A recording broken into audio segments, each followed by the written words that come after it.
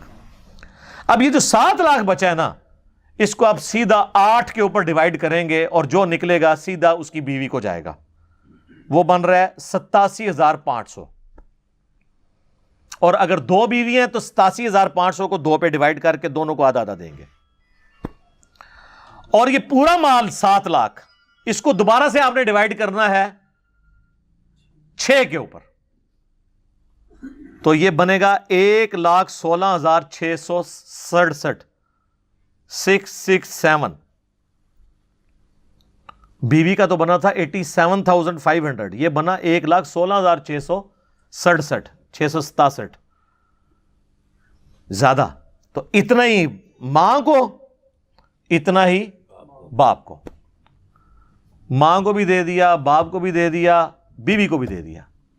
تو اب جو 7 لاکھ میں سے آپ بیوی کا بھی نکال دیں, ماں کا بھی نکال دیں, باپ کا بھی نکال دیں, جو باقی بچے گا نا وہ اب اولاد میں تقسیم ہونا ہے. اگر 2 بیٹے 1 بیٹی ہے تو ہم یہ سمجھ لیں گے کہ 2 نہیں 4 ہیں, کیونکہ بیٹے کو ڈبل ملنا ہے. تو 4 اور 1 بیٹی 5. 5 پہ ڈیوائیڈ کریں گے تو جو رقم آئے گی نا وہ آپ دے دیں گے اس کی بیٹی کو, اور اتنی رقم ڈبل کر کے, یعنی 2 دفعہ بیٹے, 1 بیٹے کو اور 2 دفعہ دوسرے بیٹے کو. یہ سمپل ہے. باقی میں نے آپ کو ایک جنرل پورا ایک بلیو پرنٹ کلیئر کر دیا. سورہ نساء کی آیت نمبر 11 اور 12 ہم جلدی سے کور کر لیتے ہیں, اور کلالہ والی آیت جو آخری ہے 176 اس کو بھی. باقی جب وراثت کے اس طرح کے ایشو آئے نا تو خود کاپی پینسل لے کے بیٹھنے کی بجائے کسی سمجھدار بندے سے رابطہ کریں, کسی عالم دین کے پاس چلے جائیں, اور صرف اس پہ بھی رلائی نہ کر لیں, اس کو کہیں بتائیں کہاں لکھا ہوا ہے, کس طریقے سے ڈیوائیڈ ہوگا. اور یہ فون پہ نہیں یہ مسئلے حل ہوتے ہیں. اکثر لوگ فونوں کے چکر میں پڑے ہوتے ہیں, فون پہ نہیں پتا ہوتا. اب فون پہ کیسے پتا ہے کسی پہ کیا قرضہ ہے؟ کئی لوگ مسائل پوچھتے ہیں, وہ آدھی بات بتاتے ہیں, آدھی بتاتے نہیں ہیں. فون پہ نہیں ہے, ریٹن میں فتویٰ مانگا جاتا ہے, اور اس میں سارے سٹیک ہولڈر موجود ہوں. یہ نہ ہو کہ آپ غلط بیانی کر رہے ہو. تو ہماری اکیڈمی میں لوگوں کے فون آتے رہتے ہیں, جی یہ تقسیم کر دیں. جی وہ میرے بھائی پوری دنیا میں اور کوئی جگہ نہیں ہے. وراثت کی تو چیزیں وہ ہیں جو قرآن کے اندر آئی ہیں, اس میں تو اختلاف ہی کوئی نہیں ہے. اس میں تو حنفی شافی والا مسئلہ ہی نہیں وراثت کے قوانین کے اندر. میجورٹی چیزوں میں وہ بہت ایکسیپشنل کیس ہے جس میں کوئی چیز ایسی آ جائے, ادروائز عام جو کیسز ہوتے ہیں نا وہ اسی طریقے سے ہو رہے ہوتے ہیں. تو اس کے لیے جو ہے نا وہ آپ کسی بھی ذمہ دار عالم دین سے رابطہ کریں, خود اس کے پاس کیلکولیٹر لے کے بیٹھ جائیں اور ڈیوائڈ کر کے جو جو حصہ بنتا ہے, جس کا بنتا ہے وہ اس کو دیں. اور یہ جو بہنوں سے معافی والا چکر ہے نا, اس سے آپ بچ کے ہی رہیں, یہ بہت بڑا فتنہ ہے.